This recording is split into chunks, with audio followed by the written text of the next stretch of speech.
In a year that saw COVID-19 restrictions alter the practical aspects of ministry, yet again, Baptist women learned to be thankful and learned to trust.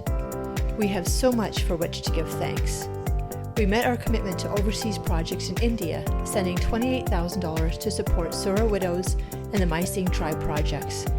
We even held a virtual Sent India experience with CBM National Field Staff, Suraj Kamarvali, meeting the people there and hearing about the latest developments, and making mango lassis. We supported the ministries of 2 CBM National Field Staff. We are thankful that our support offered them stability in a year when their ministries were impacted by COVID-19. We gave grants to 2 of our own women based in Ontario, but called to groundbreaking international work.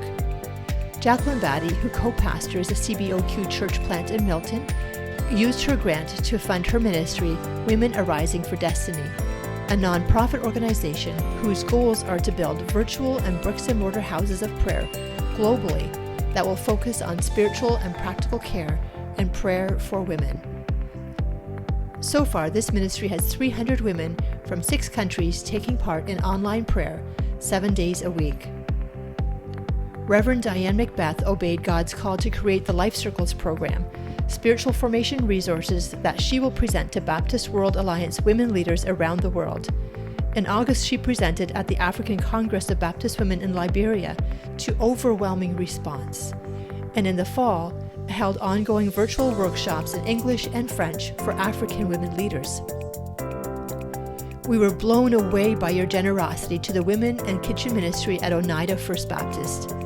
A basement fire meant their kitchen needed to be revamped. A kitchen that served hundreds of meals every year to men, women, children, and youth in this Indigenous community. You surpassed the fundraising goal in less than 2 weeks.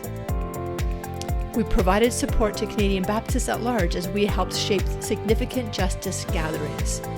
Baptist women staff worked alongside other Baptist staff and ministers from across the country to plan and present a service to mark the 2nd National Day for Truth and Reconciliation. And we worked with CBOQ's Racial Justice Committee to produce an assembly learning session on our call to leverage privilege. We were thankful to hear afresh the call to missional living right where we are placed. Preston Puteau, author, pastor, and beekeeper, led us in a virtual workshop on how to love our neighbors the way Jesus does. Preston's book was one of 2022's book club titles, and it nudged one Baptist woman into neighborhood ministry over the fall and into winter 2023. We are thankful to see seeds for ministry sprout and grow. We were thankful that programs like Complete continue to build deep into the lives of more and more women, while Soul Sisters cohorts met almost weekly through the year. Live magazine kept us informed, inspired, and connected through the year, drawing our attention to a Baptist women ministry target with each issue. We are thankful for the fresh, compelling design offered by a young leader and the excellent content written by a variety of contributors. Prayer and mission go hand in hand.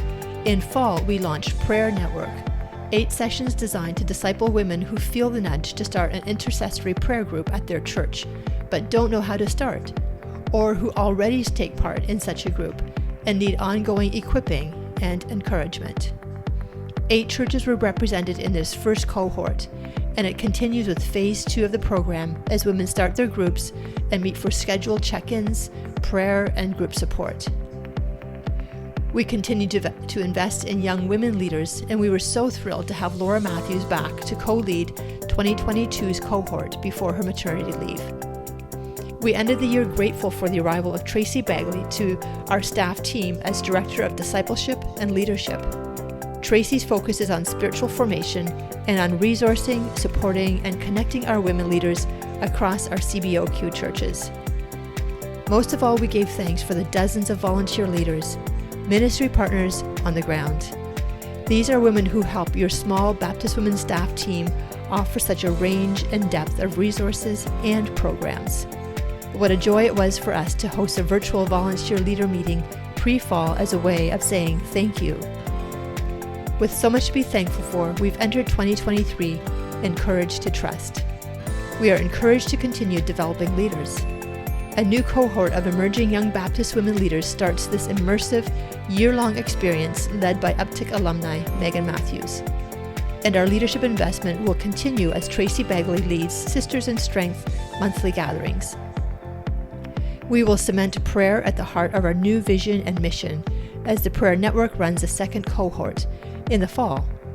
We will build on last year's call to women to missional living by hosting a Meet the Author chat with Dr. Karen Wilk in the fall. We are encouraged by the eagerness of women to pursue intimacy with God. Building on several Sensible Shoes book clubs that ran this winter and spring, Tracy Bagley will facilitate a revamped Soul Sisters program this fall. We've prayerfully discerned the 2 strategic overseas projects we invite you to raise funds for through this year: South Sudan Widows and Youth at Risk in Bolivia, both projects being overseen by CBM with national partners in each country. We have much to be thankful for and much that encourages us to trust. In a few moments, Helena Bergen will share about the strategic planning, prayer, and discernment that have shaped the new vision and mission for the years ahead. It is God who leads us, and it is God's mission that we are moving in. What may God be nudging you to be part of today? Finally, we thank you once again. Your unshaken support of Baptist women calls us to be thankful and encourages us to trust.